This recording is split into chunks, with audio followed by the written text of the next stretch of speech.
I've literally helped hundreds of people open up event venues, and I've noticed something super interesting. The people who fail usually make one of these 5 mistakes before they even ever open up their doors. And the worst one can probably cost you $100,000 before your first event. So in this video, I'm gonna be breaking down the top 5 biggest mistakes that I see new venue owners make. Let's get into it. So one of the first ones that I see is that they pick a wrong location, right? Now, it's not what you think. Every time I talk about location, people always say like, oh, well, it's gotta be on this particular downtown area. It's gotta be in a metro area. It's gotta have all these different parking and this and that. None of that stuff really makes a difference to me. One of the biggest things that makes a difference to me is profitability. What do the numbers look like? Because here's the thing, right? I've seen it so many times where people go ahead and grab an event space because, oh, it has all this parking and it looks so good and it's right downtown and it's in a metro area and it's right next to the mall or it's right next to the aquarium or whatever the case may be.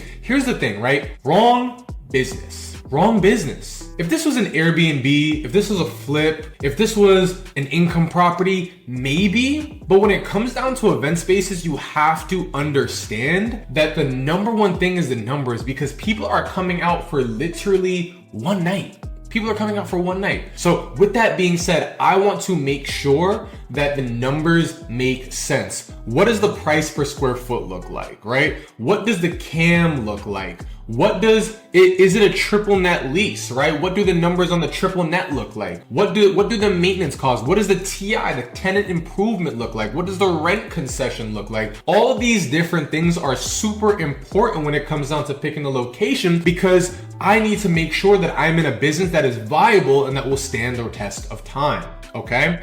The second thing that is super important is the lease. When it comes down to the lease, right? A lot of times people like, oh my God, I'll give you guys a perfect story actually. We were negotiating a lease for one of our clients and we're very close. We were close to the end of the line, but the landlord just wasn't budging on a couple of different things that were super important to our client. So eventually it came down to the wire and they were just like, oh, well, this other person is ready to go right away. This other person ready to go right away.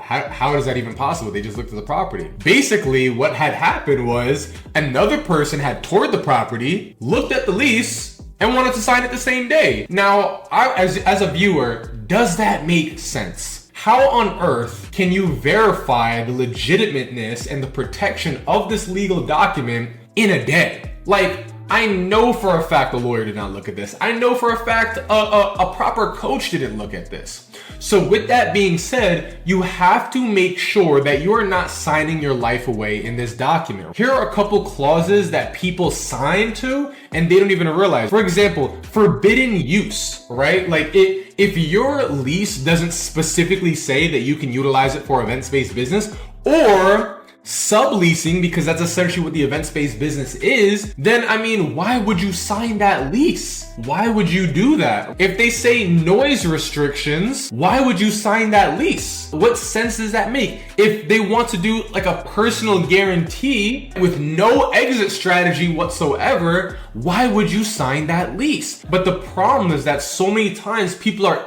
itching to take that location and they don't even realize that they're signing a death note. Like, okay, cool. You've got your event space. Beautiful. Now you're going to be out of business in 3 months because you signed a document that leaves you with no type of breathing room. So quick pause for a second. If you are thinking about opening up your own venue, what we actually did, we created a free guide that walks you through everything that you need to do before signing an actual lease, right? It'll help you avoid a lot of the mistakes that we're talking about in this video. So I'm dropping the link in the description so you can go ahead and grab that now or after this video, but let's get into the next mistake. The next mistake that I see a ton of times is people overspending on build out. Now this is probably the biggest one. This is probably the biggest one in all my experience of helping people with venues. This is probably the biggest one. And the reason it's the biggest one is because so many times people do what I like to call unnecessary renovation. They go in and they're just like, oh my God, I saw Brian's video on YouTube that has almost 60,000 views, by the way, right? And he had the porcelain tiles, he had the clear chairs, he had the round tables. Okay, Brian was also in the game for 5 years. I had the money to do that. So, but people want to come into this business off the get-go and spend all this money, and they don't even know if they're going to get it back. They don't even have a marketing strategy to get it back. What they want to do is they want to overextend on all these renovations and then wonder why they're ass out. It doesn't make any sense. Here's another big thing, right?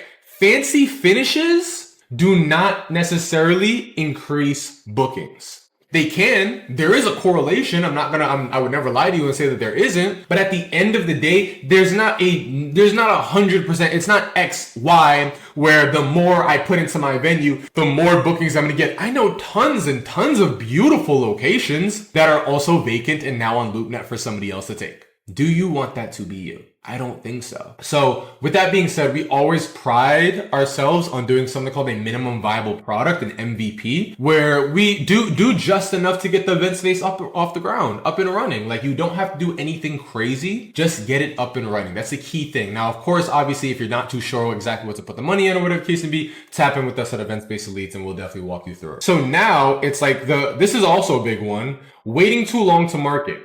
This is like, you don't understand how many times I see people literally wait until they're open to start marketing. Why would you do that? Why would you literally wait until the money's out, the rent concession's over, like your shit's hit the fan before you start marketing your venue? That doesn't make any sense. Marketing should start the minute you even think about this idea, right? Once you've solidified in your mind, hey, look, listen, I'm doing this, you should absolutely start marketing. Every single property that you tour, every single lease that you look at, every single item that you consider buying, like, you should go ahead and start marketing that. Put it out there. And of course, if you're not too sure what exactly to market or whatever the case may be, tap in with us. We have something called the Event Venue Content System, which goes over the 4 pillars that we utilize to go ahead and market your venue. And then last but not least, of course, we have no pricing strategy. So a lot of people, unfortunately, just don't know how to go ahead and market their venue. They don't know how to not market their venue, but they don't have to go ahead and price their venue. So what ends up happening is they either undercut themselves and have no profit, or they price themselves out of the market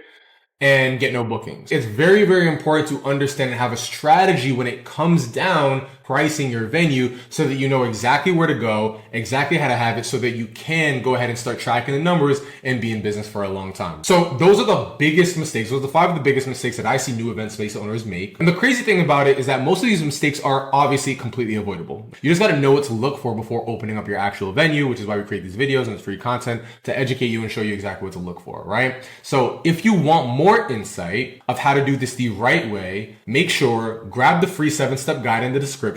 And for those who are super serious about getting their venue up and running to 10K a month ASAP and beyond, there is going to be an option to book a call with us, right? So take advantage of that, and I hope to hear from you soon.